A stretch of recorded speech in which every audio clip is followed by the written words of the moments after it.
the whole Oslo plan was to kill Jews and remove their territory. You can't do it through force and war, so now they have to do it through treachery with the help of turncoat Jews. So we've seen this. If you look at a map, let's say, I'll put this map on the screen. This is territorial Israel as it exists nowadays. By the way, we're almost celebrating the Six-Day War, the victory of the Six-Day War, Yom Yerushalayim. That'll be 6 days from now. The failures of the Six-Day War are what most inspired me to make Aliyah. You read about it, the miraculous victories, how Am Yisrael was saved, and then you get to this point where, well, so weren't they supposed to rebuild the Beis Mikdash at the time?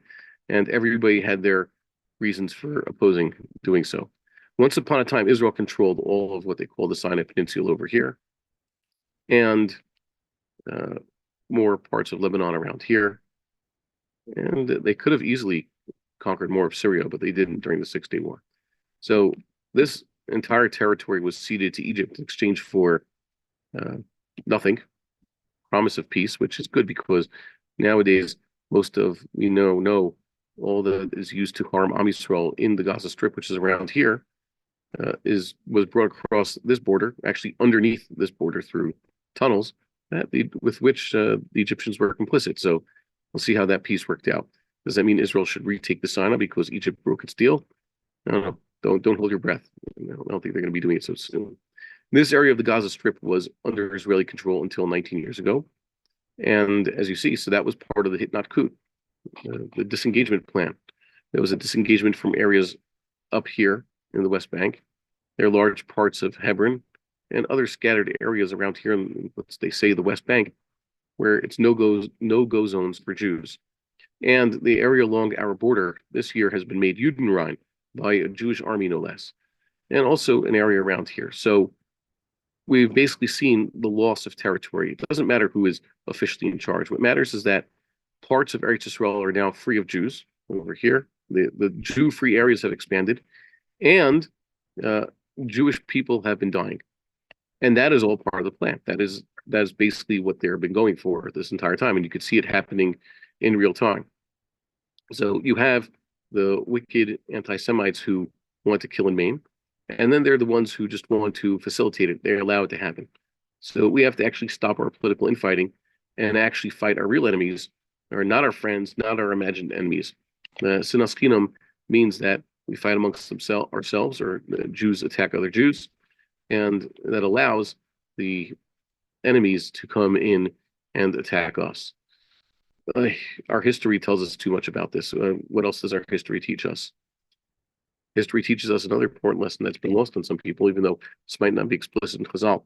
How do we get the respect, or at least the fear, of the nations around us and the nations abroad? Well, let's look what Jacob and Esau had to do. When Jacob has to fight Esau, what he really needs to do is take that sword from Esau. He says, "Al Harbachach," yeah, Esau lives by the sword. So when Jacob takes Esau's sword and fights back and smites Esau with the sword, so what do we have? The Jews win, Jacob wins, and he earns the respect of the nations who only respect winners. That's basically what happened with the Six-Day War. But when Jacob is weak, Jacob is very weak, and he instead tries to adapt Esau's ideology, let's say the Christian world, because nowadays that's how it does, in, at least in Midrashic terms. What is Esau doing? Esau represents the Western world, the Christian values, just like Jacob and Esau were brothers, and in ancient Edom and Israel had similar religions, whatever that they were. So too, the religion of the Western world is an offshoot, a bastardized offshoot of Jacob's religion. So when Jacob tries to adapt Esau's religion, so he's going to get punished for it. And that's what you see nowadays. They accuse us of being genocidal, not Christian enough.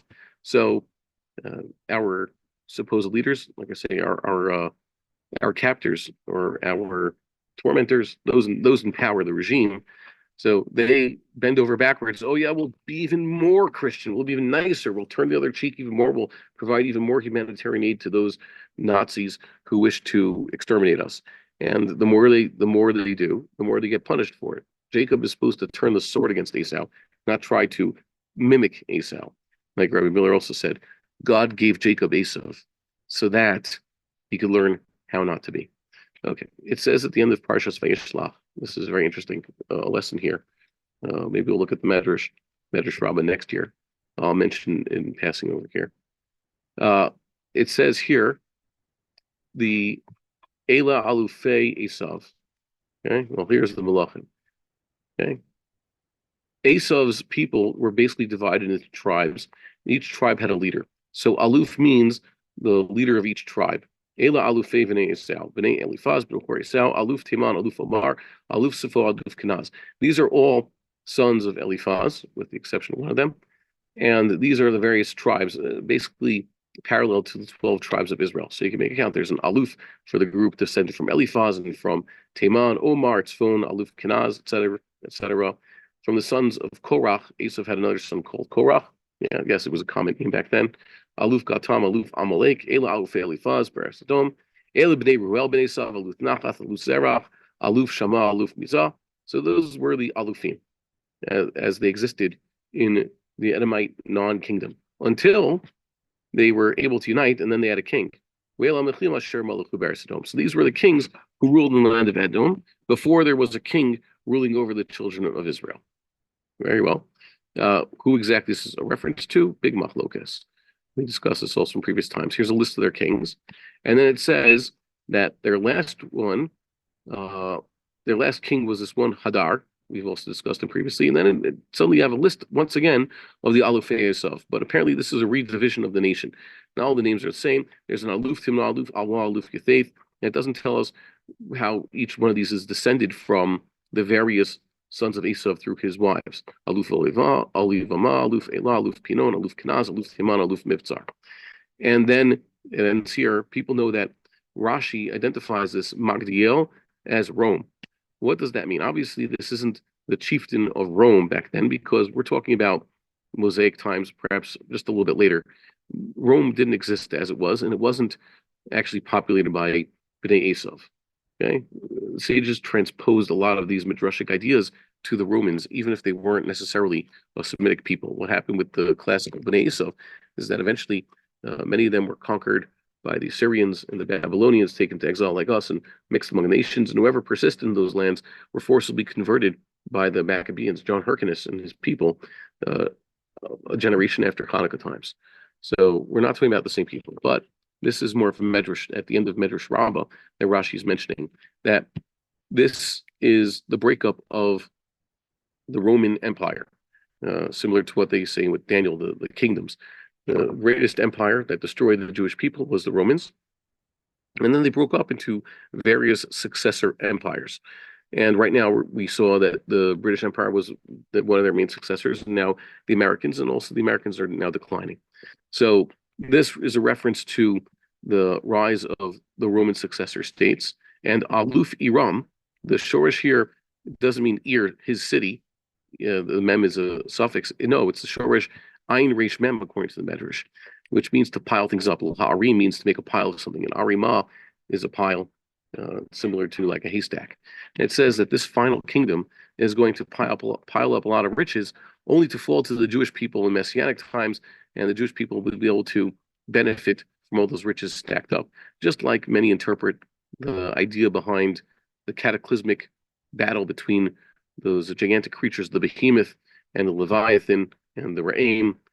God is going to make sport with them, and they're going to kill each other, and then that will be a big feast for the righteous at the end of times. It means that God is going to pit the great powers against each other, and they're going to destroy each other, but the Jewish people will reap the material benefits of the destruction of their enemies. Compare this, by the way, with a similar passage, which is in Divrei Yamim. I'm going to put it on the screen here. Look what it says here. It's a good comparison. It's a similar list. See? You have here the sons of Esav once again. And then it just says, here are the kings. And this list is almost verbatim like it is in Genesis, except now Hadar is called Hadad. And it actually mentions another verse, Wayomath Hadad. And Hadad died. And Bereshit doesn't say that Hadad died. It just seems to be that he's the last one. And then it says, Wayu Alufei Adom. And then it continues over here. This is Alufei Adom. it seems that after the death of Hadad or Hadar, the the Edomites, I was about to say the Romans, the Edomites broke up once again into a similar state what they were before they had a united kingdom, a divided kingdom, various alufim, various tribes, each with their own leaders. And that's basically foreshadowing what would happen to the Roman Empire, the successor states. That's what basically these represent. Different Roman Empire wannabes, successor states. And this is the era we're living in. We've seen the rise of Magdiel and Rome, and God willing, we've seen the last of the rise of the great empires that will try to dominate the Jewish people. Thank God we saw great comeuppance come to those who were trying to bring in foreign American occupations to this land. They have that pier. Remember, the idea of that pier for the Gazans was entirely for evil purposes, to allegedly help our enemies, and therefore it was evil. And it's a good thing it's not succeeding. I heard that it was having all sorts of problems. It was floating away into the sea and it broke apart. It's going to be submerged. So I was worried, okay, so the Americans are just going to dump another few $100 million into the project and they'll rescue it. They're not going to let it fail. But apparently, someone could correct me if I'm wrong, we've now heard that, God willing, they will destroy the project and they're going to quit on it. So that's a good thing. It's a good thing. It's not a good thing that they wasted for those of you in America, your taxpayer dollars. But then again, they print those dollars anyways, and it means nothing. But it's a good thing that they failed. So the political class here in Israel brought this war upon us. They've been funding our enemy for years. They've been allowing them to prepare for years instead of getting rid of them. They've been allowing them to massacre us. They treat soldiers and refugees like toys. That's what they're doing, basically. Jewish refugees kicked out of their houses in the north, for example. And I think that this is because we didn't do enough protesting during the China virus time. We didn't protest the various draconian measures that hurt people socially, emotionally, economically. There was not enough protesting going on. So that taught the regime that we'll take anything. So now they just treat us like garbage. So soldiers fall in vain fighting their war with a clear goal of surrendering territory. That's what many are waking up to now. There were so many who wanted to volunteer to fight that came back from Putzlaritz. Everybody took their clubs because they thought this war would be quick and destroy the enemy. And now people are protesting. You can't say this out loud. The guy got arrested for saying this. We do not want to fight this war in order to surrender the territory to a different enemy. Yes. So what I think is basically this is to take a mashal. Havdil Elif Alfei Avdolos, one of the last movies I saw. One of the last movies of the 20th century was the Star Wars movies, the Star Wars prequels, The Phantom Menace. And there you had, basically the plot was the guy who was going to become the emperor is basically orchestrating a war against, the Galactic Republic and the separatists. And he's basically leading both sides to just get them to fight each other so that he can eventually seize power when everybody's weak and also bring about the death of Jedi. I'm sorry, we have to talk about this in the base matters. So that's basically what we're seeing right now. The good soldiers of the IDF are basically like the Jedi and their allies, and the Amalekites are the Trade Federation and the separatists, and the globalists and the ruling class are the Sith, who are basically pitting us against them. But they're just trying to weaken us and get us to die. That's basically what it is. And if you don't believe this, just follow the money. So yeah, we're involved in a war, which is just a proxy war, and not only that, it's just a puppet war. If the powers that be didn't want the Amalekites in Gaza and other places to be around, they would have gotten rid of them. And you can see them building up for the next war, as people are saying. They're now yeshuvim, or towns, just over the Green Line. That is on the so-called Israeli side. It's the east of Netanya. They're being threatened by villages, Amalekite villages just over there, shooting into them already. And they're basically showing, you know what, at least the powers that be, the regime, are saying, yes, those Jewish towns along the edge, they are perfectly legitimate targets. Go ahead, attack them. So our blindness is a joke. Okay? Or what you saw this week, Ishmaelite workers in Beit Shemesh were basically running an exercise how they plan to attack the apartment buildings that they're supposed to be, cleaning or whatever. And people there are still blind to this. Let's see, they're jumping over fences. And where are the soldiers? Every Jewish adult, including women, I think, should be armed because we have to protect ourselves. As used to be opposed to this, not every woman should necessarily carry a gun, but nowadays, yes, it's true, women shouldn't be in the army, but everybody who can should get as much firepower as you can, as much guns and as much ammunition, and also get some for his wife, but she's entitled to also. That way, when the war comes to us, we will have at least as much as we can get our hands on. Yes, it's highly limited, but better, even if they come with, let's say, what do they carry? AK-47s and whatever other arms they've stolen from us and they've gotten from the various other American-funded sources across the world. We could still have as many handguns as possible. I know this is kind of sad that we're talking about this, but it's important that we have as much as we can because it's going to happen soon, sooner than we expect. And they're just waiting for an opportunity. So we want to put as much arms into our own hands.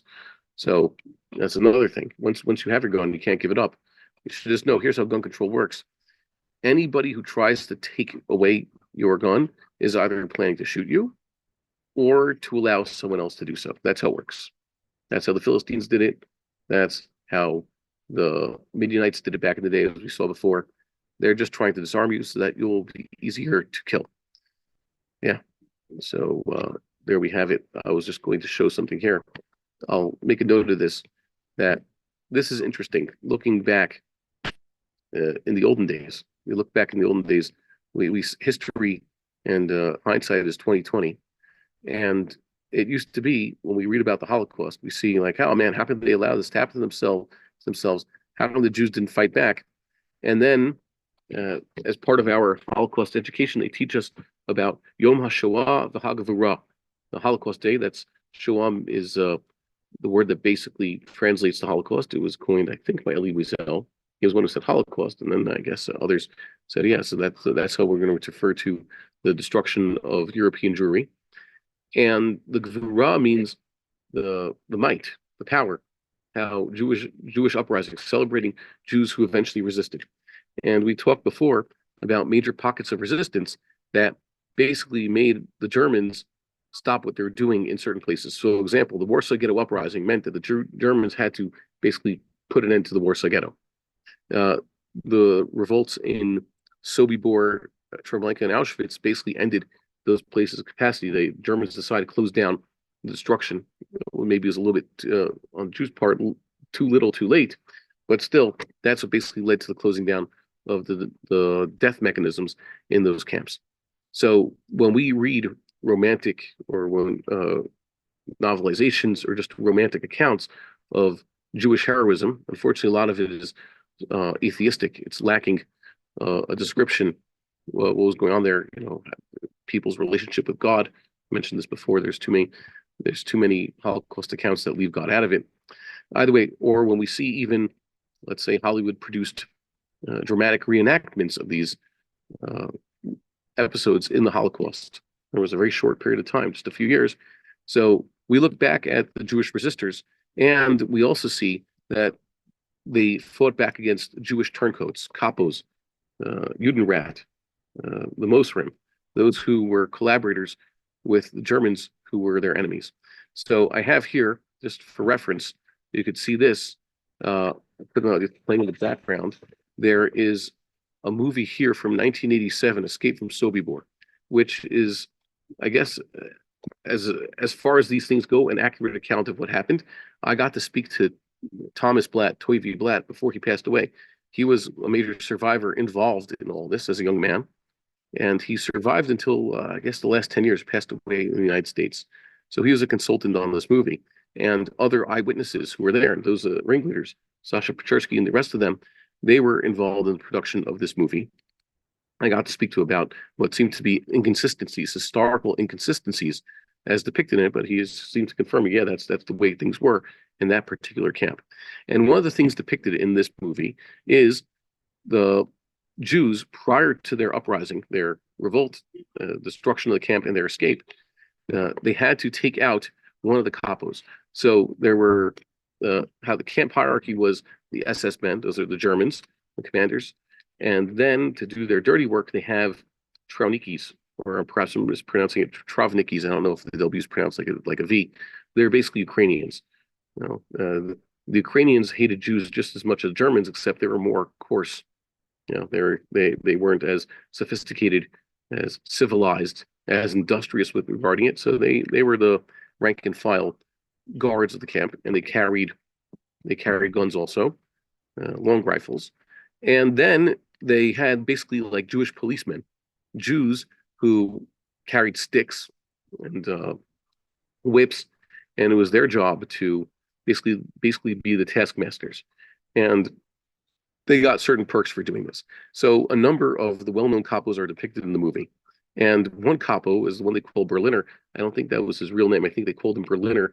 He had a more of a Jewish name, but they called him Berliner because he acted like he was from Berlin, that he was an aide to his German masters. So he basically turned in other capos. He ratted on them because they were taking some of the loot for themselves, and eventually some of the good capos who were involved in organizing the uprising and the escape identified him as one of the major problems. If they were to organize a successful resistance and plot these things, they had to take him out. So they did, and this is depicted in the movie. Berliner, the bad capo, the Moser, is killed by the heroes of the story. So nowadays we look back, we say, yeah, this was a good thing. There was that's how it is. The Jews were the good guys and they were the innocent victims, and they had to take out their own. Similarly, we have a movie Uprising from 2001 about the Warsaw Ghetto. I think this was a TV movie. They're all TV movies. I don't know. Don't have enough time to actually sit down and watch this. It had characters like David Schwimmer and Hank Azaria, who actually were more comedians than ever them. It's okay. So what happened here was it also depicts the Warsaw Ghetto uprising, and where a former Jewish policeman, was someone who was employed by the Judenrat as a policeman, is then utilized by Mordechai Anilovich and the rest of his compatriots to kill a major collaborator with the Germans. It's an hour and 15 minutes into the movie. Not worth our time to watch the whole thing, but they kill the Moser. They kill the collaborator. They kill this Judenrat capo fellow. I just want to point this out, that 50 years later, 60 years later, 70 years later, we look back at these heroic actions. But at the time, they're fraught with controversy and all that. I'm not advocating, chas v'shalom, that anybody do anything like this. I'm just trying to say that when history is written, looking back, hindsight is 2020. We're going to look back now and realize who the real Jewish heroes were and who the bad guys were, who the true villains of the story were all along. And perhaps we will not look back so, I guess, empathetically at those who have sided with the Jewish people's enemies in these most pressing times. We would like to encourage our viewers to share these videos with friends and send in your responses. If you would like to obtain Birkon Nusach Eretz Yisrael or invite the rabbi for a speaking engagement, please email us at office@machonshilo.org.